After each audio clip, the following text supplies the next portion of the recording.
అనేక మంది సూర్యుడు ఉదయించక మునిపే పడకల మీద నుంచి లేచి వేకువజామున ప్రార్థన చేసి చరిత్రను మార్చే చరిత్రకారులుగా మారిపోయారు.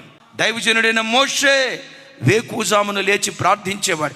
430 సంవత్సరాల ఇశ్రాయేలీయుల చరిత్రలో ఏ ఇశ్రాయేలుడు చేయలేని ఒక సాహసోపేతమైన కార్యం మోషే చేయటానికి కారణం ఏంటో తెలుసా? వేకువజాము ప్రార్థన. వారసత్వంగా పొందుకున్నాడు మోషే దగ్గర నుంచి నాయకత్వం. యెహోషువ కృప ఏంటో తెలుసా? తన గురువు గారు లాగే వేకువనే లేచి ప్రార్థించేవాడు. ఎంత కృప పొందుకున్నాడంటే మోషే చేసిన పరిచర్య కంటే రెట్టింపు మహిమ కలిగిన పరిచర్య చేశాడు. మోషే నాయకత్వం కనాను దాకే తీసుకొచ్చింది. యెహోషువ నాయకత్వం కనానులోనికి తీసుకొని వచ్చింది. ఆ వంశ పరంపరలో పుట్టినవాడే దావీదు. వేకువజాము ప్రార్థన అంటంతో దావీదు ఎలా ప్రార్థన చేసేవాడు తెలుసా? తూతూ మంత్రంగా ప్రార్థన చేసేవాడు కాదు.